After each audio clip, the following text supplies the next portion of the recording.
If you like movies, you know who Christopher Nolan is.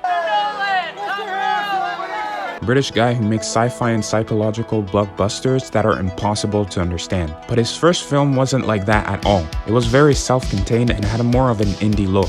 And it was filmed using only $7,000. With this shoestring budget and skeleton crew, Christopher Nolan was able to launch his career as a critically acclaimed director and box office hit maker.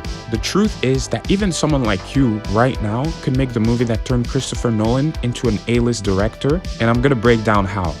The money that Chris used to launch his career wasn't given to him. It all came from his own pocket. On the weekdays, Chris would work as a video director for corporate training videos, and on the weekends he would shoot what would become Following. The idea of shooting a film at such a low cost was just becoming popular at the time. With the no-budget trend that was happening in America with Clerks, Mariachi, and Slackers, Chris was inspired and wanted to give it a try. He knew that nobody in the UK had made a successful no-budget film yet, and he used it to his advantage to be the first one to do so. Ever since he was 7 years old, he wanted to become a movie director. He made short films and animations all the way from age 7 to the end of high school. After years of experience with filmmaking, he was finally ready to make his first feature. His biggest dream was to be a filmmaker, and he didn't see anything else.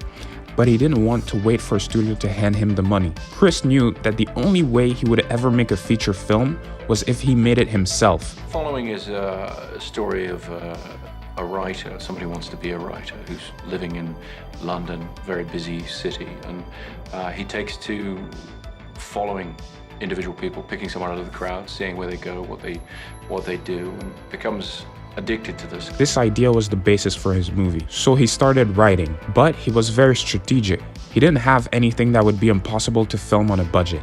Every scene had to take place in a location that was accessible to him, and every action had to be something that was doable. Things like guns were not put in the script because he knew that no-budget films had a history of doing a poor job recreating real guns. He also purposefully kept the amount of characters low. There was only 4 main characters: Cobbs, the blonde, the investigator, and the main character. This was probably the part that was the hardest to complete. Production lasted for about a year, and if you don't know, that's about 2 to 3 times longer than the average movie. The main reason for this, like I said, is that everyone involved in the movie was doing it out of pure passion.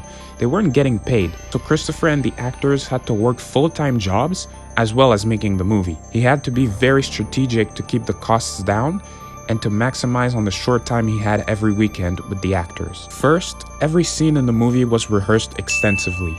He would only do 1 or 2 takes. This meant that the actors had little room for error once the camera was rolling. But it also ensured that he was not using more film than necessary. He also used a lot of inserts in the movie. The use of inserts in the film is quite noticeable. It's something I've maintained in all my films.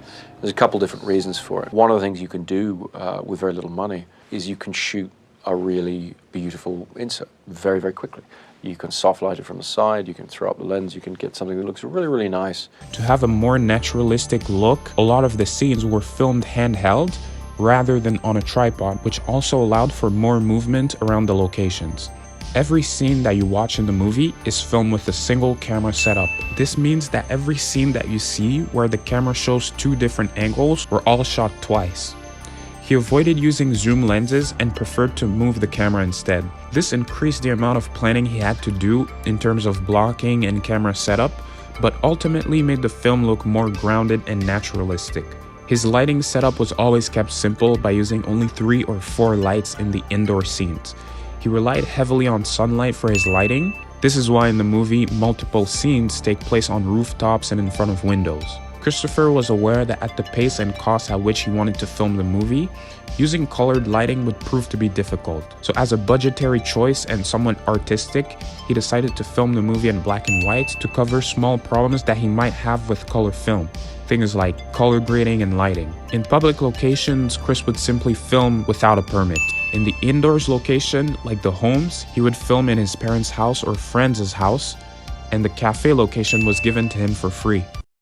After so many hours of hard work and discipline, spending all his savings on the movie, Following was able to place at a few festivals in England, but no studio wanted to pick up the movie. So Christopher went to Rotterdam Film Festival.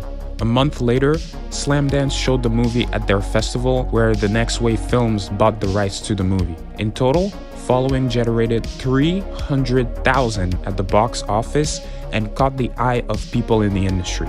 Having this movie in his resume helped him secure a deal for his next movie, Memento, which was even more successful than the first. Christopher Nolan didn't go to film school, and he didn't really need to, because making movies was his film school. Instead of learning the theory of how movies are made, he just made one himself and has noted that some of the lessons he learned while making the movies are habits that he kept with him throughout his career. If you watch his interviews, you will notice that Christopher never really talks about how the movie helped him become famous. He talks about what he learned by making the movie.